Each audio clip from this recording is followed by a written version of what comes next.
the grid connected system, which we have recently published, then fundamentals of drive up to advanced level up to high performance drives, how it is applicable to the then conclusion. So recently, just 4 or 5 days back, we the submitted paper has accepted. So I want to discuss this paper. It is available in early access in the IEEE transaction and industry application. So this is the improved hysteresis current controller for grid connected inverter system to address the power quality issue and reducing switching frequency. So this is a single phase inverter, and in that single phase inverter and a LCL filter. So when we see the single phase inverter circuit and we have a LCL filter, and what kind of system we are looking into this? The most important thing in the single phase inverter or three phase inverter is that there are a distinct 3 frequencies come into picture. One frequency is the controlling of this inverter circuit, single phase inverter. So how do you control? We control by using switching frequency control. Okay, switching frequency is one of the parameters of our inverter circuit. And another frequency is your resonant frequency when you are using LCL filter kind of filter. Inductor and a capacitor, when we use another frequency come into picture is called the resonant frequency. So resonant frequency, and here is the switching frequency. And where you run the processor or where you implement the complete system, that is a complete PC or digital signal processing unit or FPGA, whatever it may be, that system where you implement these three has 3 kind of effect on the system performance. So if somebody want to do research on this one, especially what is the relationship between the switching frequency, resonant frequency, and the sampling frequency of your PC or DSP, that complete unit, just you study on this one, you will get a PhD degree. Till today, although we implement many things, many advanced control, we use nonlinear dynamical systems, so many ways we can try to control, that the fundamental concept of sampling frequency, switching frequency, and the resonant frequency in a grid connected system can give us more insight into the design of these converters, design of our controller, design our grid system. These 3, if it is controlled, then you can always ensure the system is stabilized under any variable condition. And because of that, we do not study. Most of the time, we see a circuit we try to implement. And after implementing that circuit, we try to get some result, publish a paper. But if you see, just you change the sampling frequency, you change your switching frequency, you change your resonant frequency, complete converter performance altogether will change. And we studied few of these things, that how it is affecting on the system performance. So if you see this inverter circuit, and I have a LCL filter. Why I have taken the LCL filter? Because LCL filter is a robust actually when there is a grid fault, because two inductor, they will control the short circuit current which is drawn from the inverter circuit, because you know that inverter circuit, your safe operating area of a IGBT switch is you have a maximum voltage, maximum current, and maximum power. And for transient case, you can run for this one. And these two inductor behave like during the short circuiting. Yeah, here I have not put any interfacing transformer. One can introduce a interfacing transformer with the grid also. And then from here, I got the information about angle theta by using PLL. And this theta and IG star and IG is compared. Then we have a controller. And this is a active damping system. So the capacitor voltage is measured. And this capacitor or charging capacitor voltage measured. And this complete give your current reference. And this current reference is the actual current measured with the actual current compared. And this passes through the hysteresis band. And hysteresis band produces the pulse generation. And this is fed to your inverter circuit. Now, this complete inverter circuit you can design by using simple equation. Inverter can be simply modeled by using VDC. VDC is your inverter voltage into U. U is your switching function. You can see here my switching function +1 when S1, S2, and -1 when S1, S2. The diagonally switches when it is on, it is 1 and -1. And this complete system you can model like this, a simplified. Okay, 3 elements are there, 2L and 1C. These components are modeled like this, and this component you can write down this simple KVL equation, and this is a simple modeling system. Once you model the system, now you are free to design any kind of controller, or you can choose any kind of parameters of the complete unit, and you define your stability limit, other things. Okay. Then you can find out what is your complete system stability function, as well as the damping or the oscillations, whether the system. You can do many ways actually, but generally we use Bode plot because higher order system or third order system can become a linear system. Okay. And when you model this complete unit, now you have all this current equation, and then this this is the residual frequency or resonant frequency can be found out by using this formula are given here. Okay. So resonant frequency limit also is required, because the resonant frequency, they are very good. Sometimes it is also, sometimes it is very bad.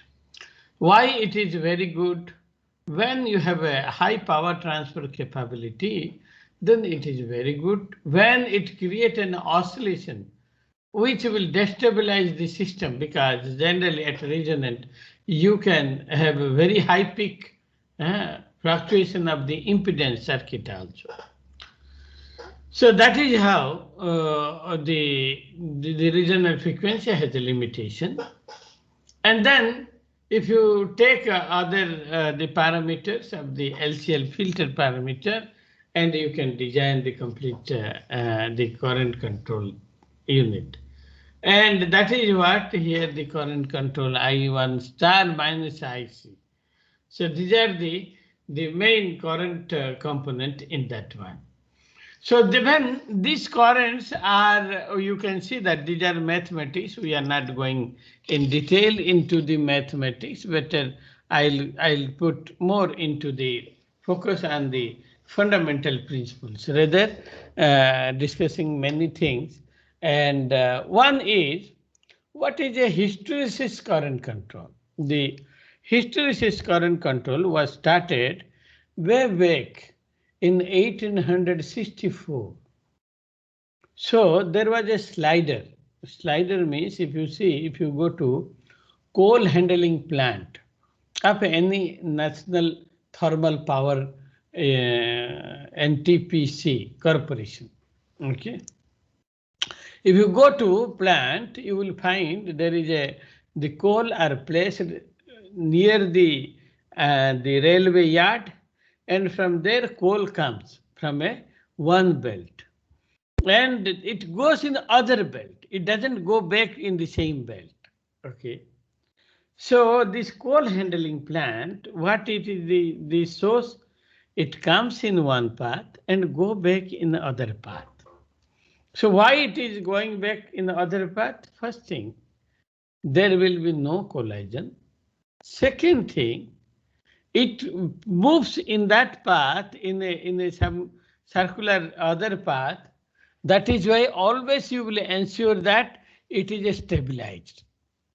So when two people are sitting in a car, or one people is sitting in a car, or one people is driving a car and two people are driving a car.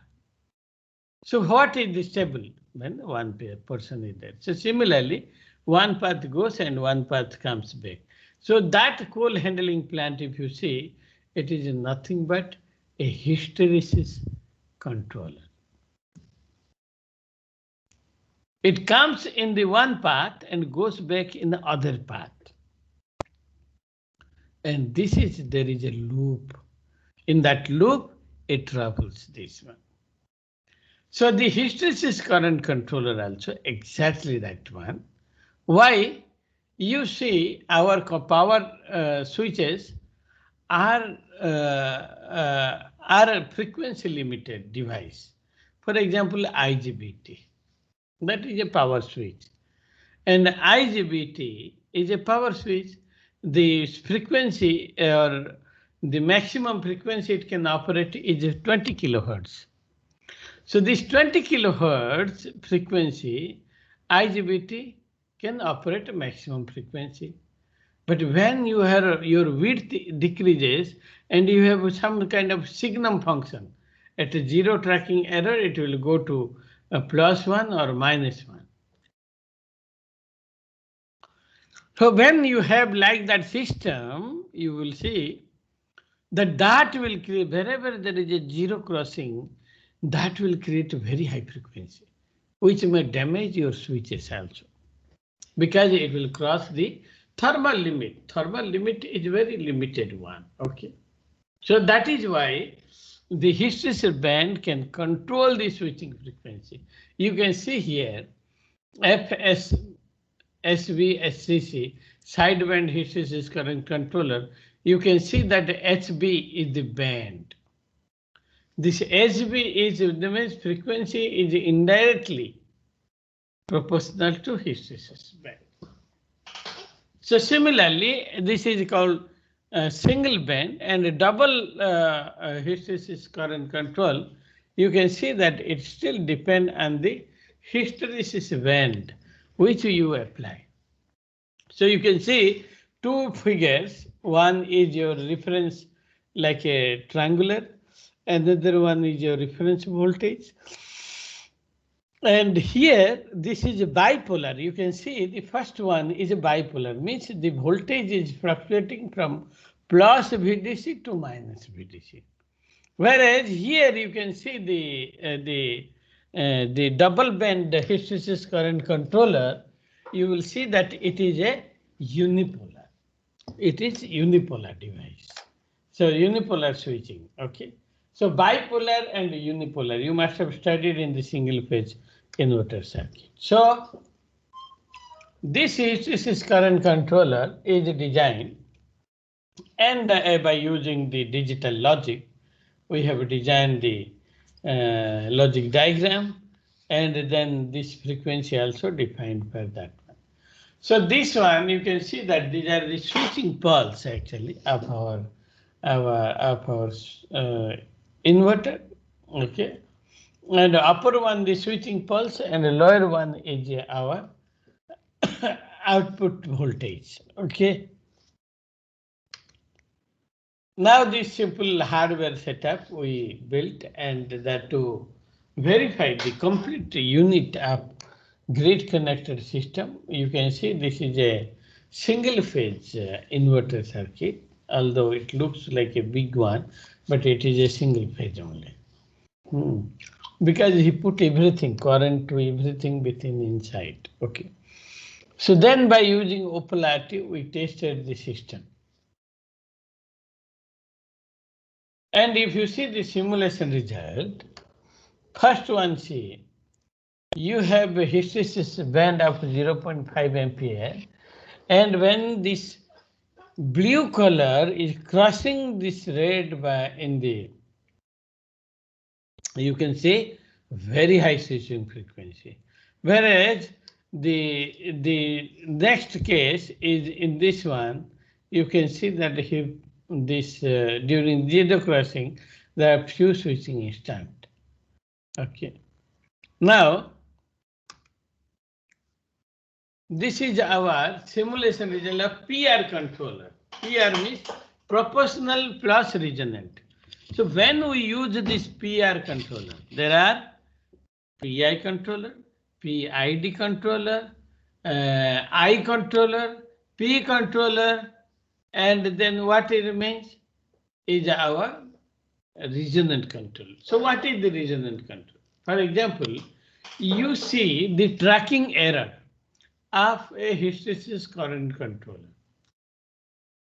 The hysteresis current controller tracking error, they are, moreover, if you take that one instantaneous value, they are like a sine wave. Okay, so that means the error signal, they make the variation in the error signal. So to keep that error signal variation minimal and to give some kind of first order, the PR, proportional plus resonant controller is introduced. Okay, and hysteresis current controller, there are a lot of advantages and disadvantages, but the PR controller, it will take, the dynamic is so good that it can track very quickly. So here you can see that in this example, in these two figure, as the current changes, it tracks the changing. Okay, suddenly this changes this current. Okay, so this is called the dynamic condition of the current. And then below one also is this is also, you can see that it's tracking very nicely, and they are corresponding result. Okay, and these are some of the experimental results. You can see whatever we got in the simulation, exactly we got in the experiment also. So that is why this is very important to verify this one experimentally. And this is how the PWM technique, all the things are discussed together, and along with the PR controller and dump out the LCL resonance also. So complete unit is discussed. Then another paper we have that is bidirectional power converter for solar grid interface applications. So it is also very fundamental paper, and the outline is the introduction, proposed system description, and constant frequency hysteresis current control.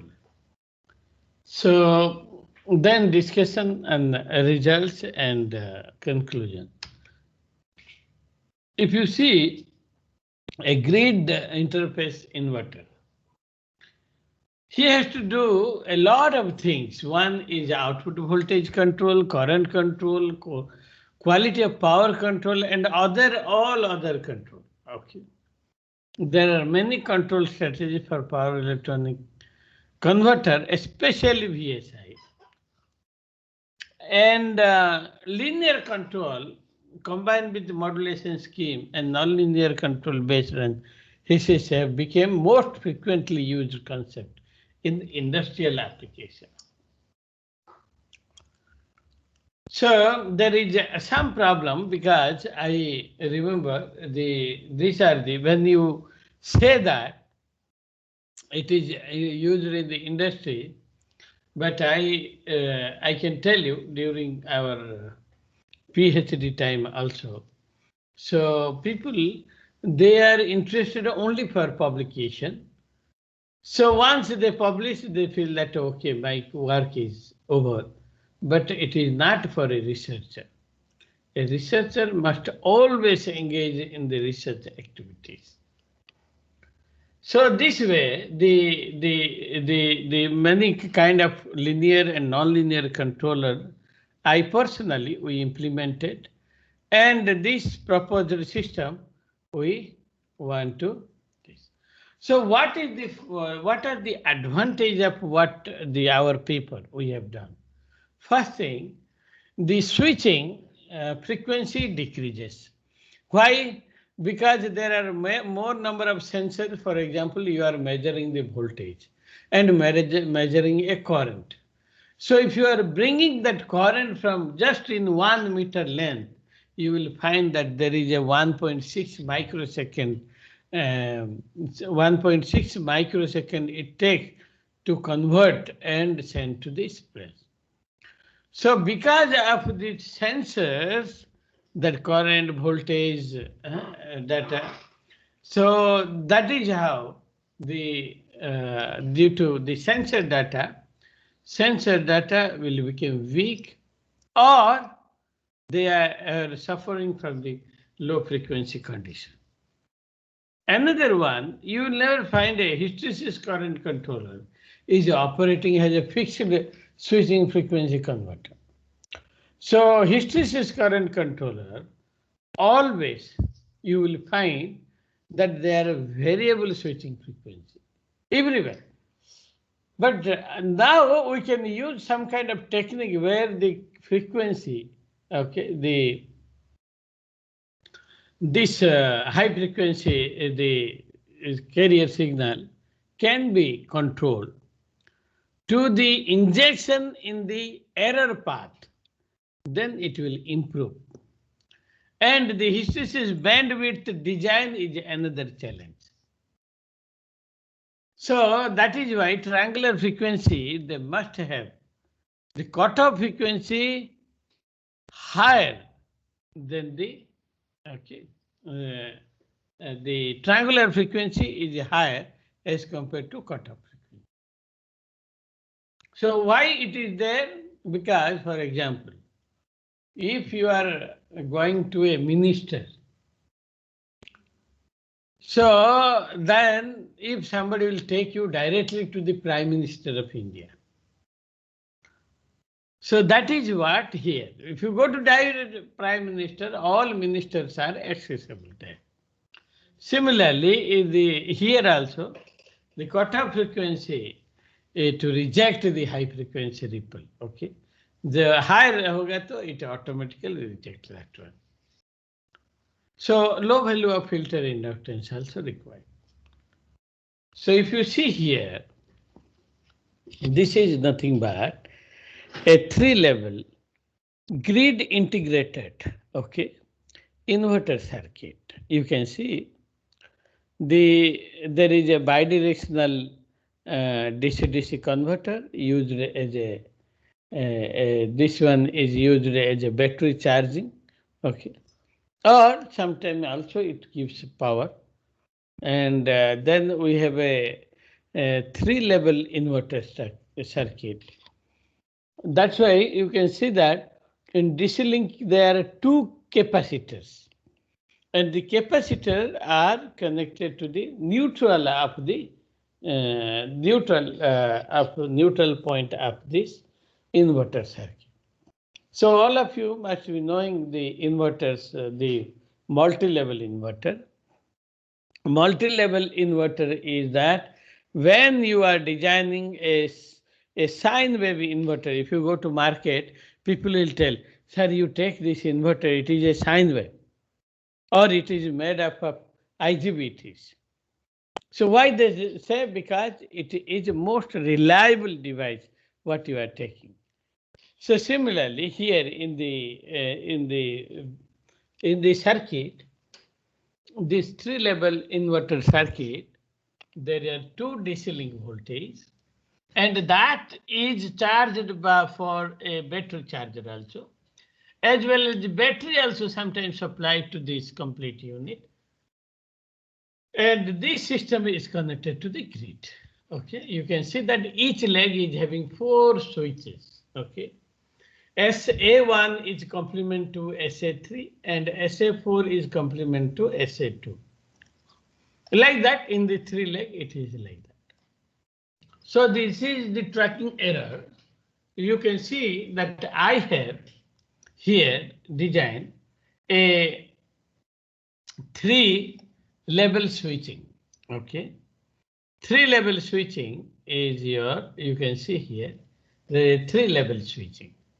If you see 2-level switching are there, 4-level, multi-level switchings are there, but we have taken 3-level because we do not require more number of redundancy in the multi-phase system. Okay, and in the 3-level system.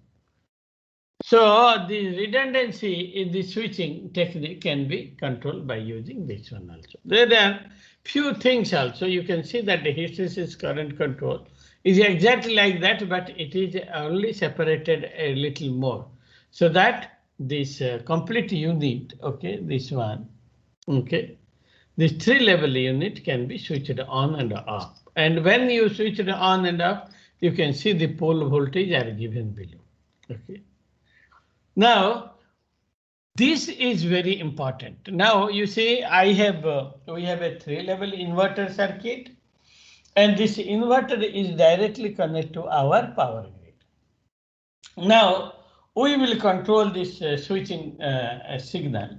First thing, what is our input? Input is that generated voltage ABC. Pass through PLL, you get a theta, and then signal generated that will give you the information about angles. And then the current tracking error ET is tracking error means the actual current minus the or the reference current minus the actual current. So this way we can find out what is the complete control of this 3-level NPC inverter circuit. The complete this one is that the signal, you can see that this is signal generator and this PI controller, and VDC is compared from that PI controller, and then from there we actually compare with the actual current, from actual current to the 3-level switching logic, and then switching signal is fed to this inverter. Okay, 3-level inverter. Now, what is the main challenge here? Challenge here is that how to find out the design, the parameters of the network, or you want to design something which how you will find out. So here I have given a table. This table speaks about what are the advantages of our proposed system. So what are the advantages of our proposed system? You see carrier amplitude, how the carrier is fed, you can see here. When you get a tracking error, in the tracking error, you superimpose in the opposite direction the carrier signal of frequency f. So you can see here, this is our carrier signal.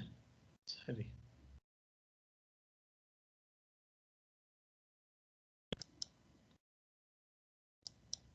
So this is our carrier signal. You can see that carrier signal of the frequency which is fed into this system. Okay. Now this carrier frequency, when they are fed here, that passes through the 3-level switching and applied to switching signal.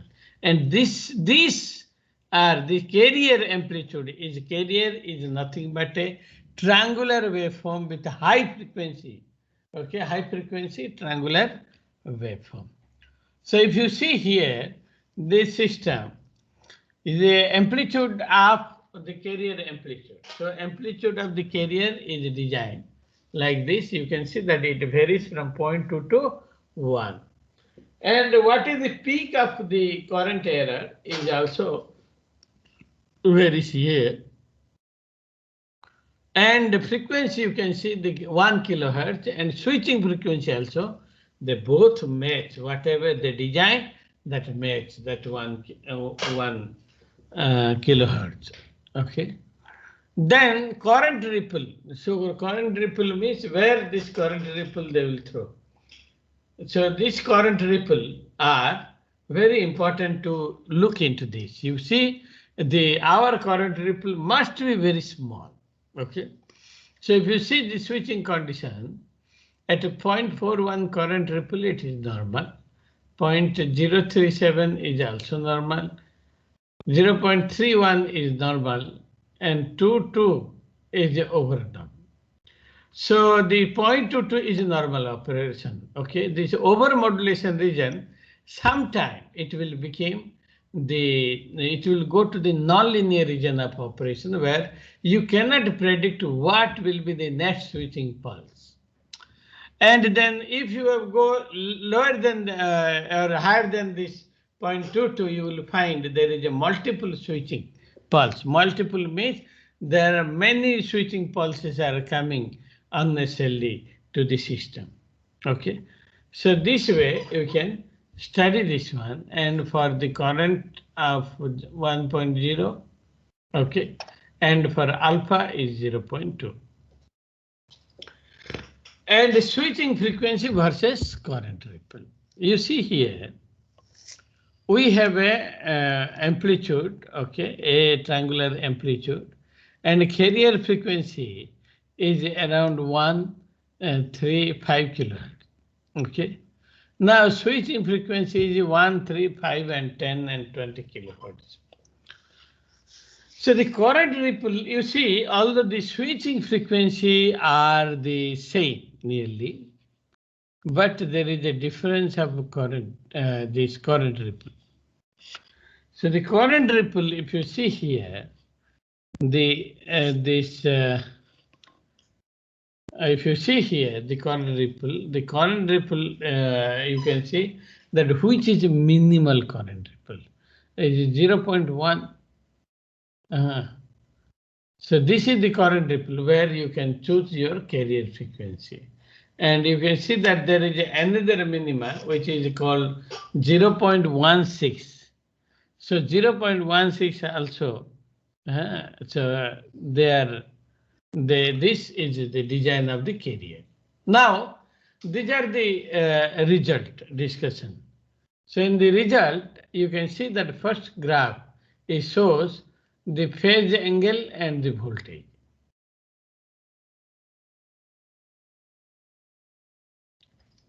So this is, you can see that this converter, when it is feeding to the grid, it always maintains unity power factor. Okay. This maintains unit power factor. Bigger one is our voltage and lower one is our current. And figure 5, you can see that the DC voltage is always constant. You can see that each capacitor voltage is constant. That means your voltage is balanced in the two DC. Generally, balancing the DC voltage in a 3-level inverter converter is the most tedious task. And last one is our experimental current tracking error. So this current tracking error are the experimental. Then we estimated the switching frequency of the switching operation of the switching frequency.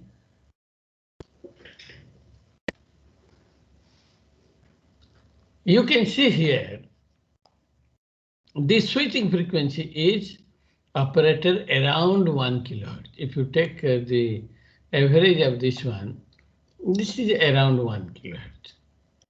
That means whatever we have designed for this converter system, this is maintained, is trying to operate the converter at constant switching frequency. And this is our constant switching frequency. Although it is varying, but it is still our constant switch. Then the harmonic spectrum you can see here. And the last one is your stabilization. For example, we have studied the stability starting from TS is 6 kilohertz up to 10 kilohertz, because we know when your rating increases, for example, 1 megawatt machine, can you operate at 10 kilohertz or 60 kilohertz? It will operate at 100 or 200 volt, 100 or 200 hertz only. It cannot go beyond that because the switching loss will be very high. So what is the phase plane trajectory? Like in X dot is equal to, you write a state space equation. And state space equation, when you translate that state space equation in the stabilization one, what you do, you change the parameter, you see whether the system is stable or not. And the complete unit, these are this yellow, red, green, black, and blue. These are all these colors which you have you are seeing here. You can see that any point of the time they start, it comes to the origin. Like your home is your stability point. Okay. So similarly, in the nonlinear system, if it will come to origin, then the system is said to be the stable. Okay. So if it is coming to the origin, okay, then the system is stable. Like for example, you are maybe in the Hyderabad, or your house is somewhere in Badrinath or sometime in Kashmir, like that. So where you will be happy, although you go there for a temporary study, but when you come back to your home, you will get that natural love and natural affection. And similarly, the stabilization also, the most important aspect of the power converter, where we never give importance to the stabilization. Rather, we always try to do whatever some research and publish some papers. So stabilization is another aspect of our contribution to this one. And if you see here, this comparison switching methods, the settling hysteresis current controller needs less settling time, and proposed controller also less settling time. Okay, you can see that it is only 85 millisecond. Okay, this is so quick, and it gives constant switching frequency also at the same time, and always it remains within the band limit. If you see, sometime if you have a hysteresis current control and you reduce the bandwidth, it will cross your band limit. The current will cross your band limit. And that technique is called, in IEEE there is a paper that is called band constrained direct torque controller. There was a paper. In that paper he has explained. So when a reference or the actual current crosses the band of the hysteresis current control.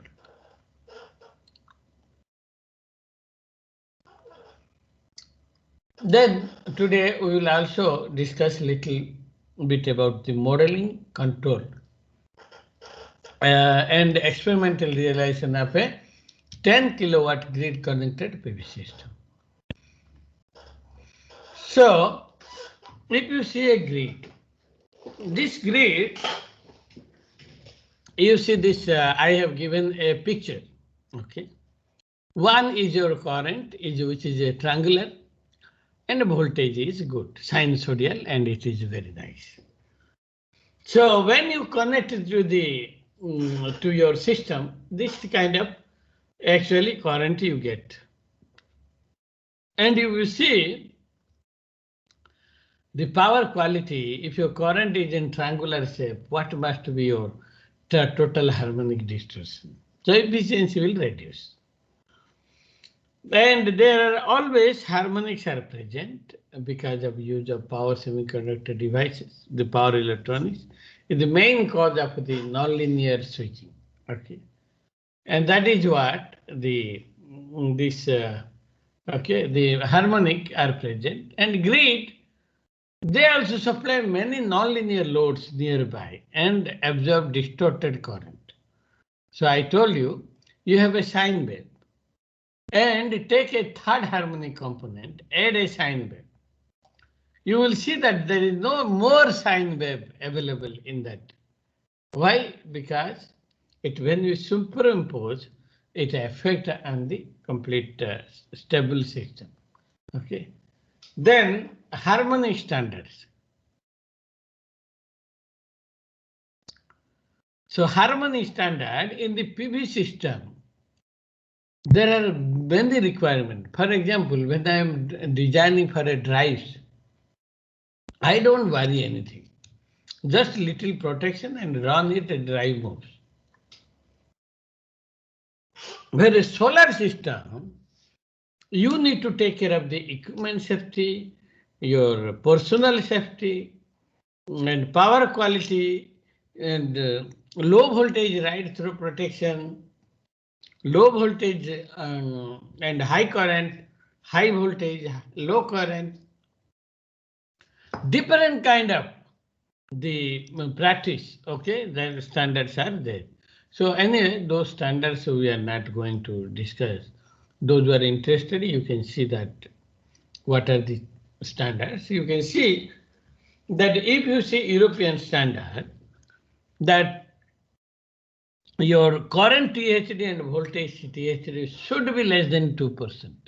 And this is strict rule in these two countries. Then the European standard also, they say that up to 40th harmonic, the THD must be equal to 8%.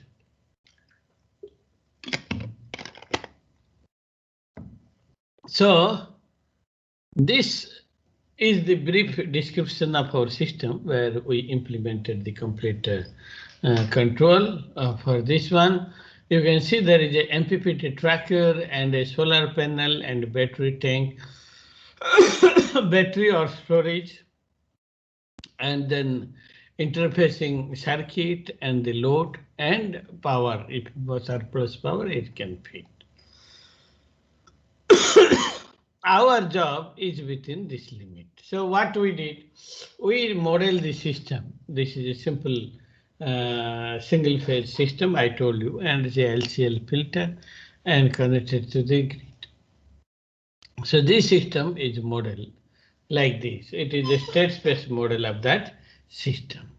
So when we model the system in the state space, then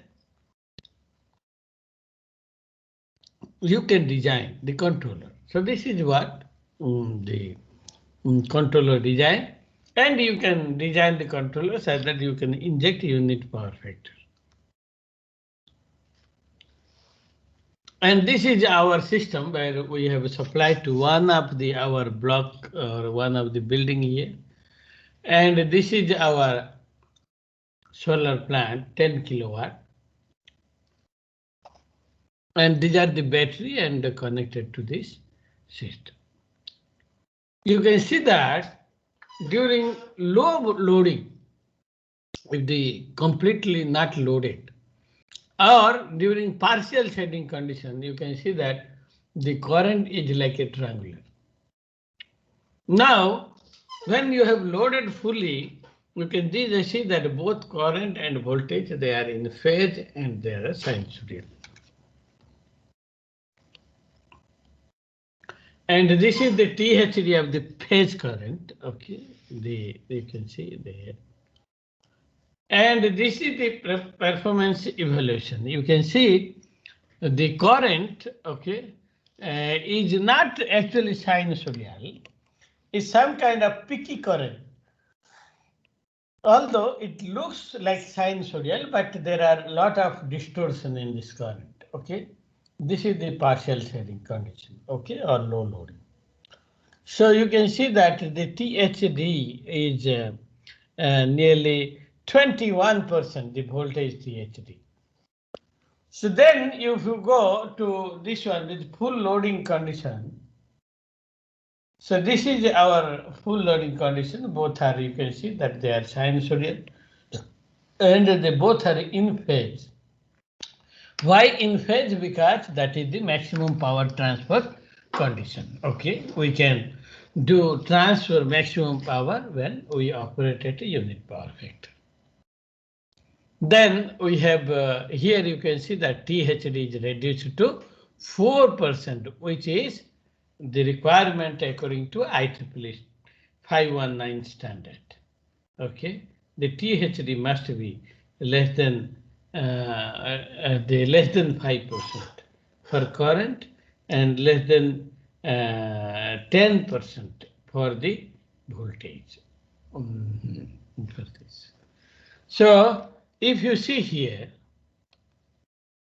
this is when the grid during inverter feed to the grid. Okay, this you can see that it is a unit power factor. When the grid feed to the inverter, you can see that the current is just opposite. You can see here, but you can observe one thing that this maintains unity power factor. Whether it is +1 or -1, always whether it takes voltage from outside, it is also maintained with unity. When it gives outside also, it maintains also unity power factor. Then 10 kilowatt we designed and we carried out, and systematic analysis was carried out, and this is sponsored by the DST, okay, and the Indo-US Forum. So anybody has any questions or comment, it is most welcome. And then we can continue again if you are. So does anyone has any questions or comment on this?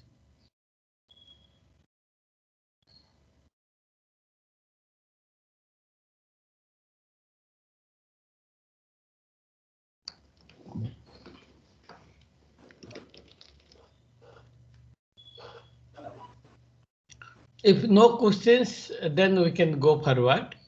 And at last, you can send your question in the chat box, or you can ask. Okay.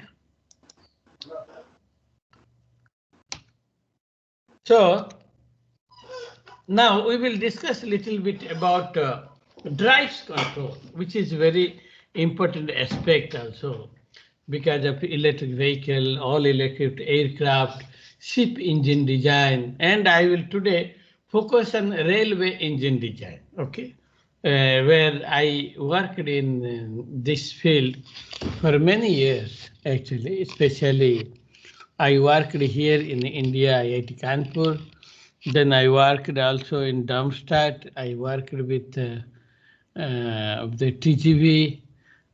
So this is very important actually. So if we see the electric motor, okay, this electric motor the DC motor is known to everyone.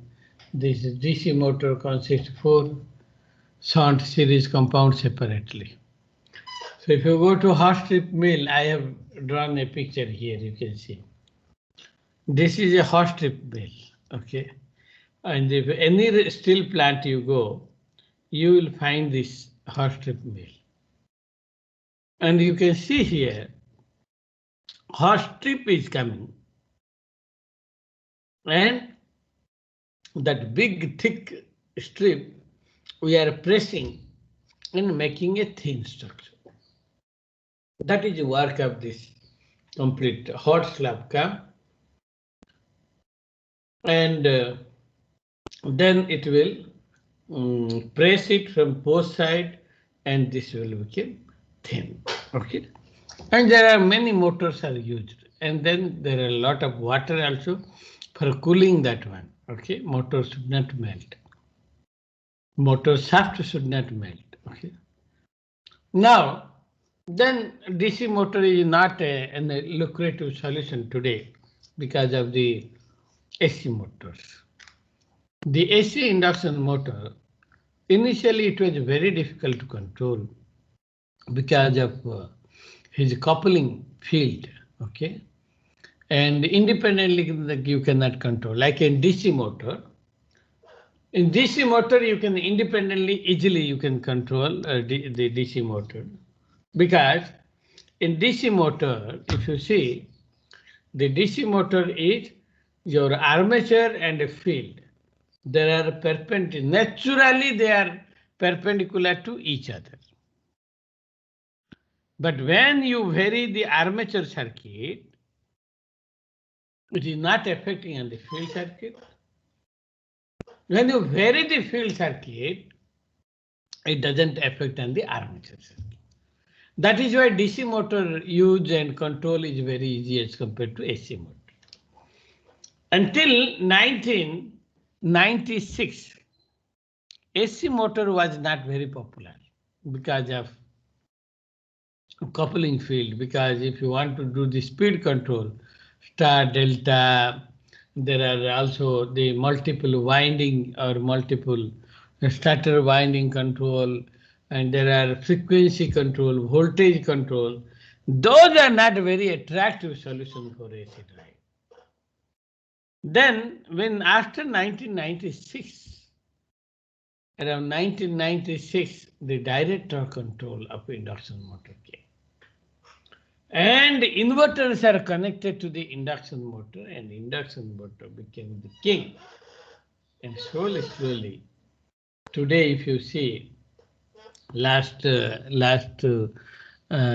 years back, I visited to DLW, diesel locomotive work in Chittaranjan, in the Banaras, and electric locomotive work is in Chittaranjan in Bengal, and that also I visited. So when you have a diesel locomotive and here the electric locomotive, where we use electric locomotive, where we do a diesel locomotive. Generally, diesel locomotives nowadays we try to avoid it because of its the fuel economy, okay. And whereas this electric locomotive, when we purchased first electric locomotive for the Shatabdi train from Lucknow to Delhi, still today it is running, okay. That complete unit was purchased from Australia, and that was running in the market, okay. And people were wondering that how the induction motor can be used here. And then came these inverters, then slowly the variable speed control is happening, okay. It's going on, they are doing. So adjustable speed drive means you need to adjust the speed as well as torque also. And this is the controller. Now there are variable speed drives, and they consist of converter feed DC drive, voltage source inverter feed AC drive, and current source inverter fed AC drive. In the voltage and current, that I must say, you know what are the advantages. All of you know because you are electrical professor, and you know what is it. But one thing I'll tell, my own experience. I was working in JK paper mill in JK paper mill in the Raigad in Odisha. So I was the plant engineer, and we have final the motor which is used is a synchronous machine, and synchronous machine are used for constant speed machine, because if the speed variation due to little variation in the voltage, if the speed will vary, then you will see that paper quality will not be very good. So what type of converter they use?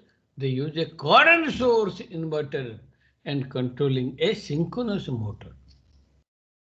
I ask why? Because even though there is a voltage fluctuation, it will give constant current to the load and it will not affect the performance of the system. So current source inverter also another important. Then cycloconverter fed AC drive. If you see, in India, 1944, was started with a GTO based converter system for controlling the motors, and then 2001 onwards, you can see that IGBT came into picture, insulated gate bipolar transistor. So this EMU, okay, electrical multiple unit, is a GTO based converter. It is designed in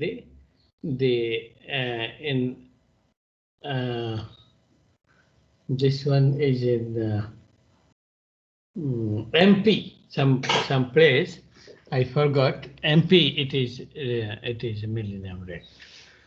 And this is also Western Railways. It is also one of the codes.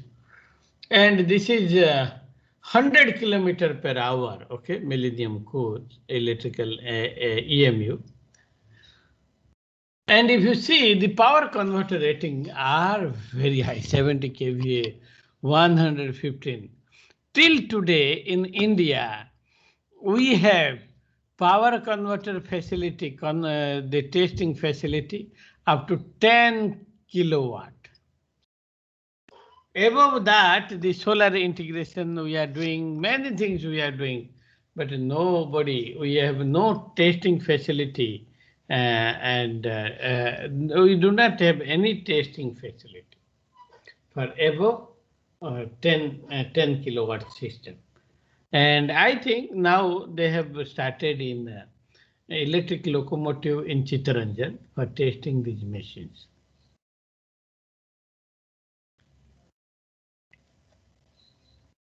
And if you see, there are cantilever, the over a line, from there we bring that line and connect to the system. And generally, efficiency is above 92%. Okay, and weight you can see that around this. So how inside the engine, how it is arranged?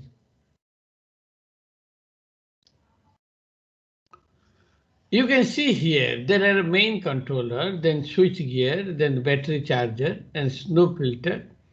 And this is the cabin where we are fitting to the inside the train engine. Okay, in the front you have that engine inside, we fit it, and according to the space.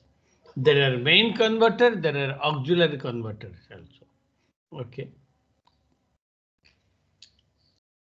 At present status drives the heart of the locomotive, and all the AC drive in Indian Railway are imported from outside actually. So AC traction, you can see that this is this traction system. You have a AC motor, and then you have this is the control.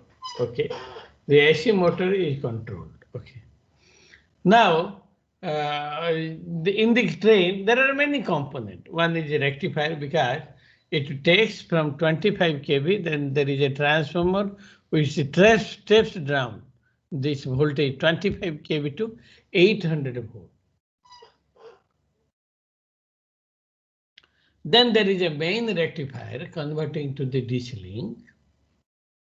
DC link is 800 volt and AC voltage is 1200 volt.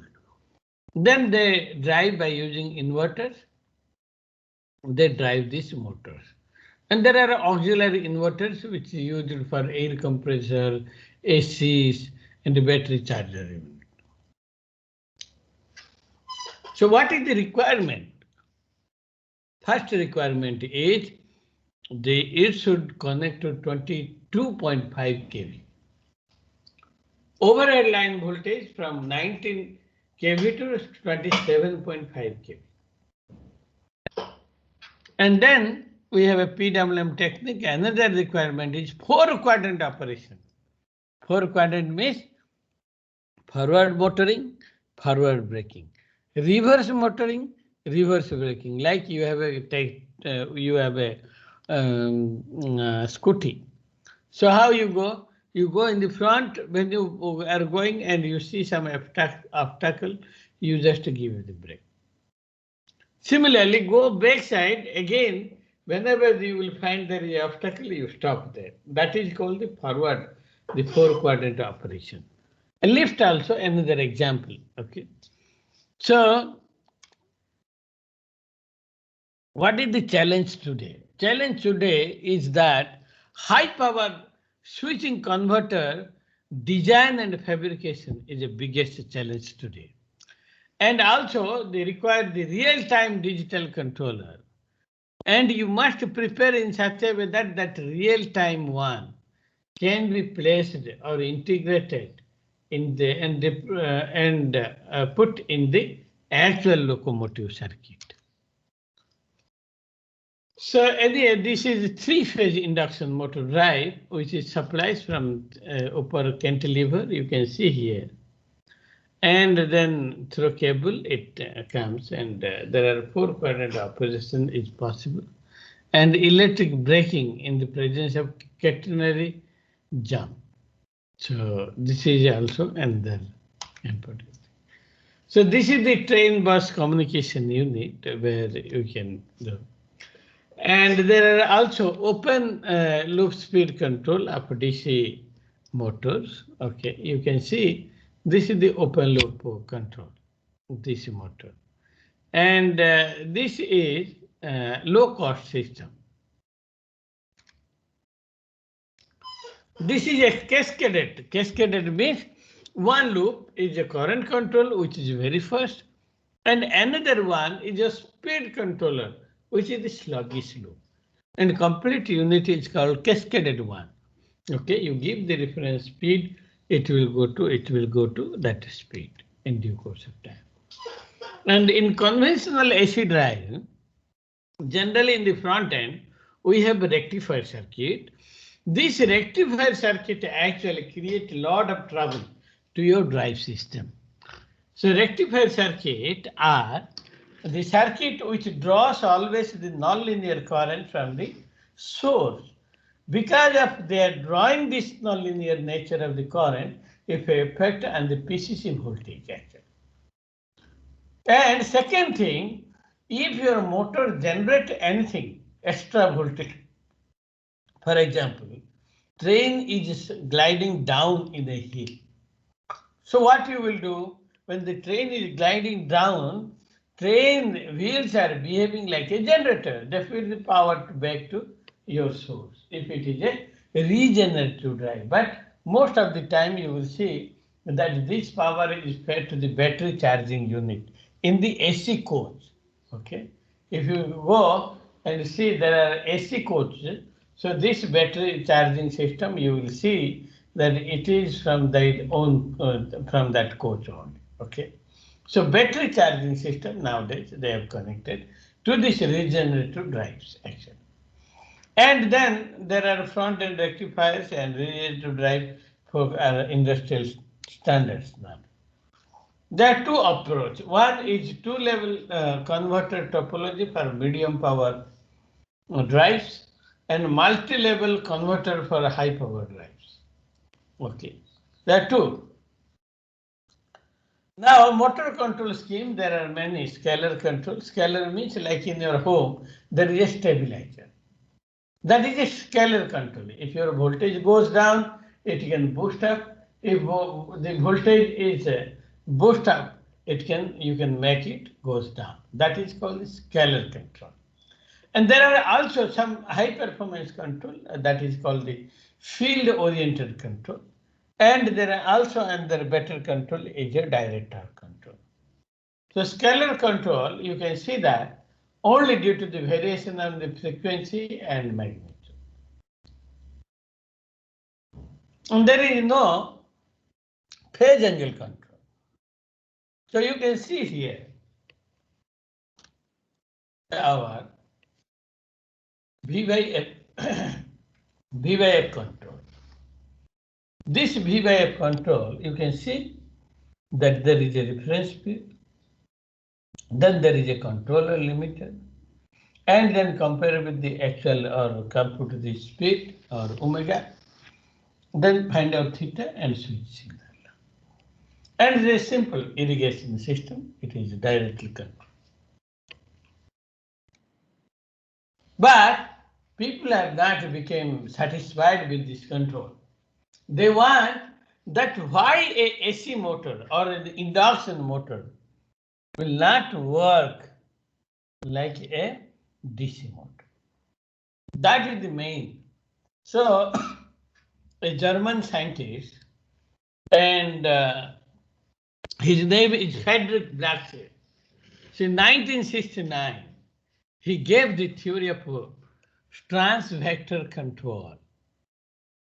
He was the man who gave the trans vector control. Okay. So what he did, because the induction motor is highly nonlinear and interactive, poor torque. But if you see, even in the flame, okay, flame proof, you put an induction motor as a pump system in outside, you will see that it is lying on the field, but 25 years after also you go, this motor will work. That is what the robustness of this induction motor. Then you have a separately DC excitation. One is your field and another one is your this armature. And then the vector control came into picture. Vector control are two kinds. One is direct field oriented control and one is indirect field oriented control. And they control like the machine as a independent variables.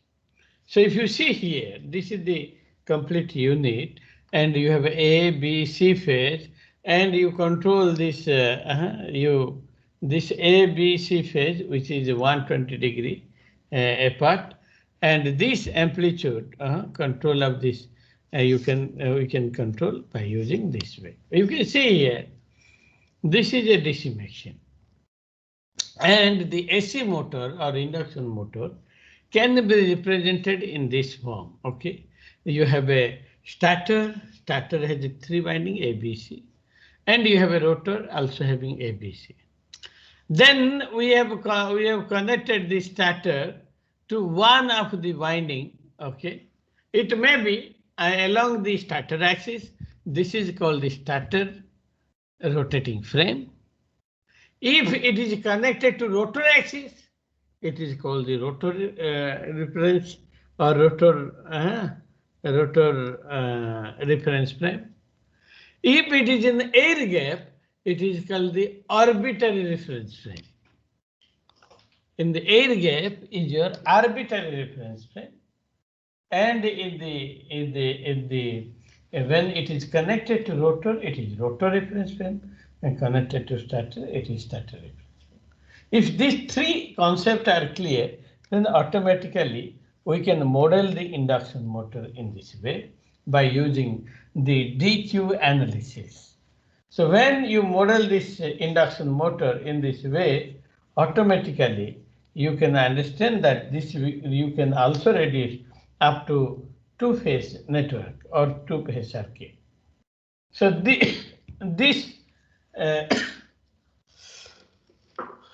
this modeling of induction motor can be carried out by using state space and torque equation are given. T is the developed torque and TL is the load torque. And the coefficient of friction B is neglected here.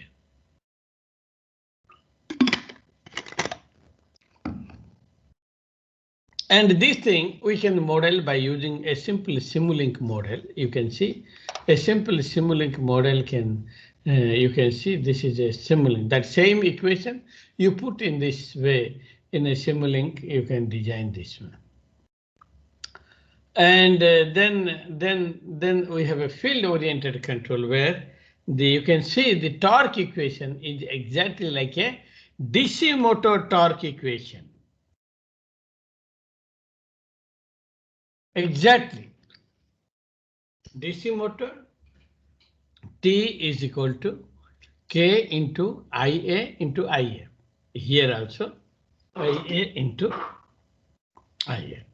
So similarly, we can also derive in that way that the torque equation in a vector controller also exactly like a DC motor control. So this became very popular actually. Nowadays, people are not using so much because of some transformation metrics. And you see here, this is a vector control. Okay, the complete closed loop control of a field oriented control. One is induction motor is connected as speed sensor.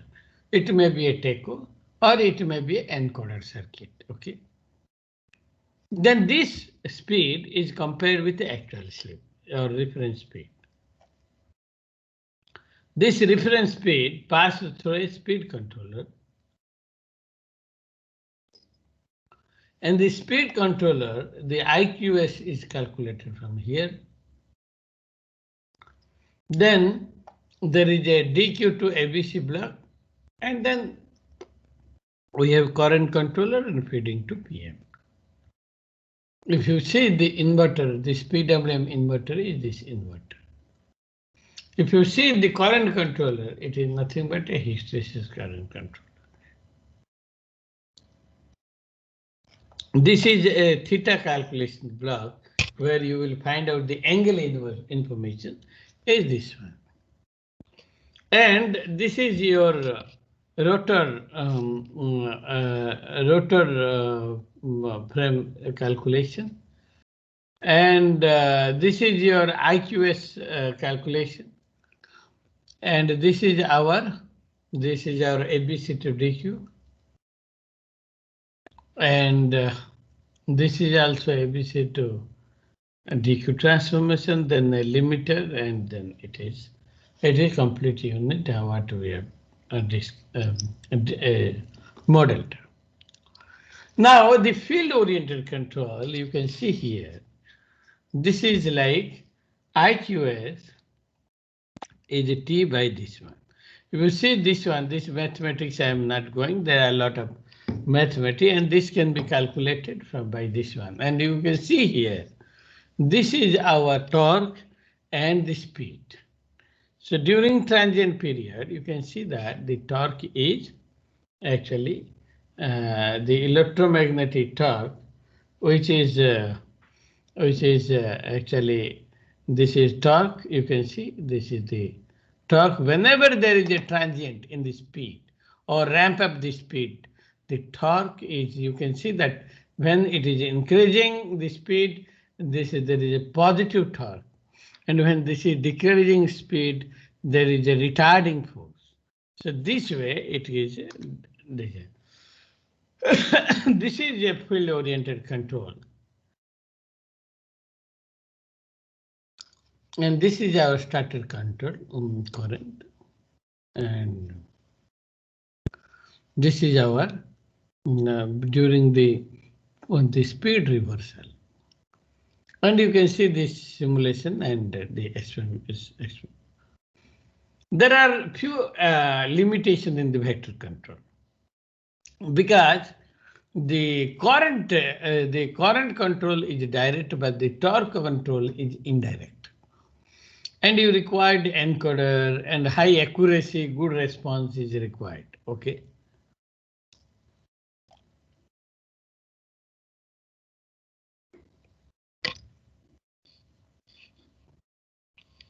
Now we will see the direct torque control. Direct torque control was invented by ABB. Okay.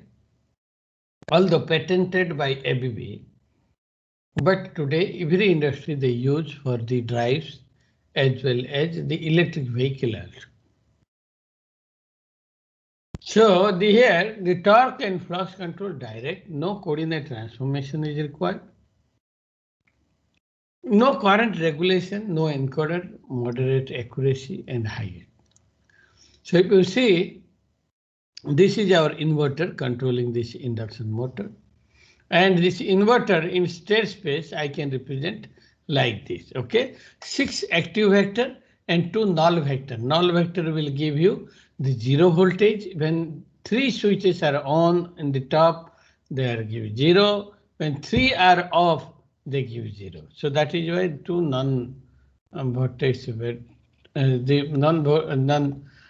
active vectors and non-active vectors, okay? That was V7 and V0. And this direct torque control means what? We try to control the flux within the limit, okay? And that is called the flux limit, okay? And this limit is the direct torque control. You know, the torque is T is equal to the rotor frequency, rotor flux and stator flux into sine gamma SR. So this you cannot change the stator flux and rotor flux immediately because of the sluggish response, but you can change this gamma SR, which is very quickly controlled. And that then you can find out, we can find out what is the flux. Like this we can estimate, okay? So after this estimation, you can see that what are the flux trajectory, okay? So they moves. Then there are hysteresis, torque hysteresis comparator and the flux hysteresis comparator, okay? And the motor current or torque is calculated in this way, and the torque is the depend on the IQS and IDS. It's D-axis and Q-axis. And if you see here, there is an optimum switching table which is made to fit to this. This is our direct torque control block diagram. You have an input voltage through the inverter. We are feeding to this motor, but this now from this motor through encoder or by speed estimated. Okay, if you have a sensorless control, you can use a speed flux speed estimation block, and then you have a speed controller feed to the switching network, and then you give to this, or you control this inverter. So when you get like that, this is the sum of the result. So this is the torque and speed and common mode voltage and common mode. So I'm just quickly I will go in this one because we have less time, I think. So if you see here, this is our experimental result. You can see here in the experimental result that when there is a steady state speed, there is change in the torque. So there is no change in this effect and this and the speed performance. You see, there is a sudden change at T1. There is sudden change in the torque, but there is no effect on the speed. How robust is our system? Now direct torque control with multi-level inverters, okay? You can see that the same block diagram, we have a omega R, the rotor speed is estimated actually measured, and this omega R is the reference. Then this is the controller and the limiter, and then you have a torque comparator, flux comparator, and torque and flux estimators, switching table. Then we have an inverter circuit which fed to the induction motor. Now the same thing, actually, this direct torque control algorithm we can implement in this network, and you can see here, this is a space vector, and where we designed this lookup table, very large lookup table, and then we implemented in this one.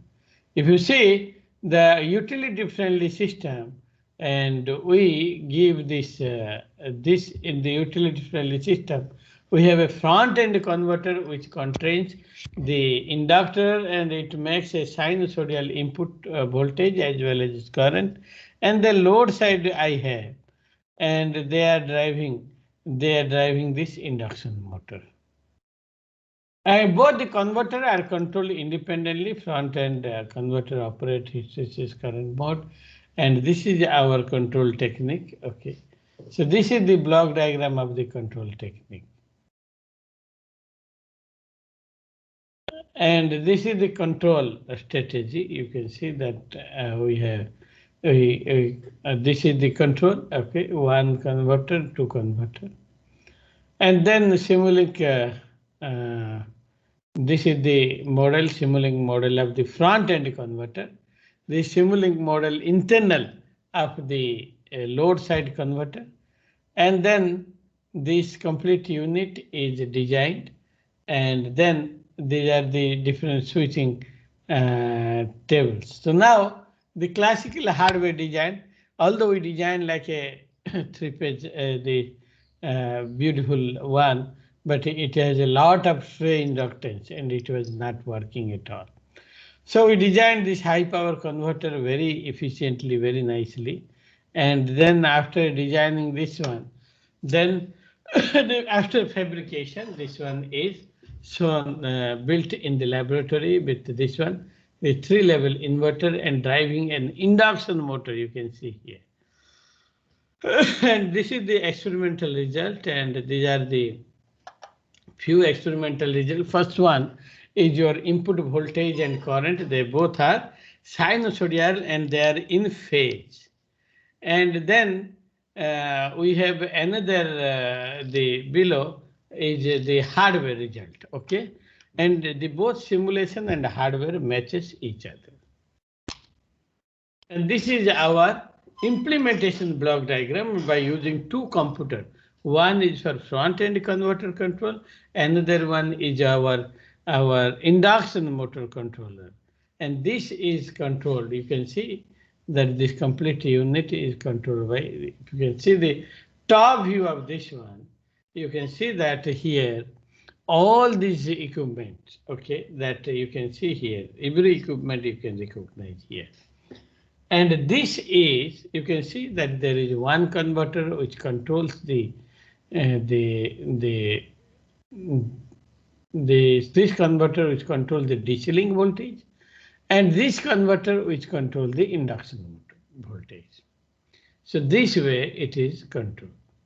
So this is what comparison of the experimental as well as simulation. They both are matching each other. And you can see here, there is a very beautiful how the loading takes place in our machines. You can see from here.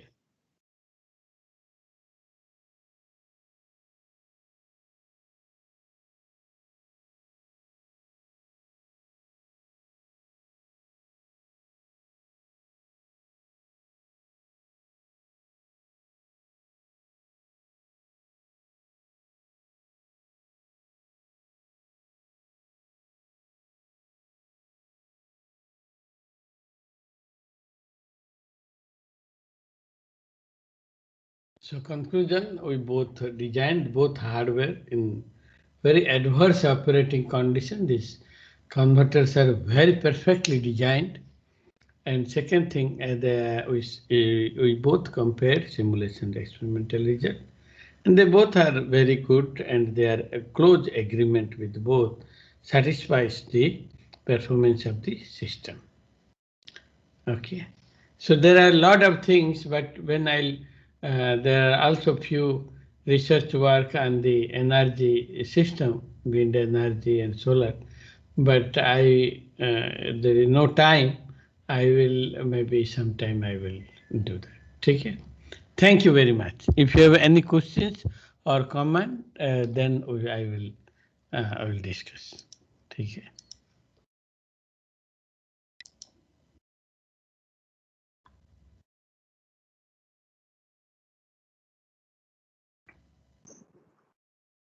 Yes, sir. Thank you, sir. Participants, if you have any queries related to the topic sir has discussed, you can raise your queries. You can unmute yourself.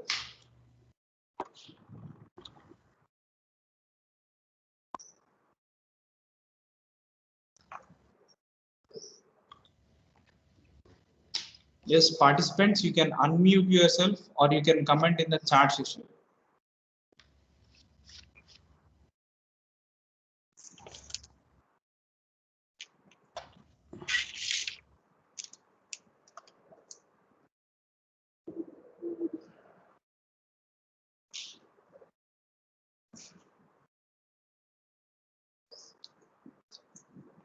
Yes, sir. I think we don't have any doubts. Okay. Yes. So good afternoon, one and all. Honorable Secretary, sir, Principal Madam, Convener, Co-Convener, and most value invited guest, fellow faculty members, and all the participants. It's my immense privilege to propose vote of thanks for this session. I, on behalf of St. Peter's College of Engineering and the entire team, extend very heartily vote of thanks to today's resource person, Dr. Ranjan Kumar Behera, sir. Sir has covered different various topics in the topic named electrical advanced electrical power converters control for solar and wind energy. And sir also shared his industrial experience with few of examples. And I express my sincere thanks to Ranjan Kumara Behera sir and also entire organizing team for giving me one wonderful opportunity to propose vote of thanks. And I also express sincere thanks for Ranjan Kumara sir for readily accepting for readily accepting to give a presentation in this particular session. Thank you, sir. Thank you very much. Thank you. Yes. So participants, participants are requested to fill the feedback form which is about to be shared in the WhatsApp group. Okay. Thank you very much, sir. Okay. Yes.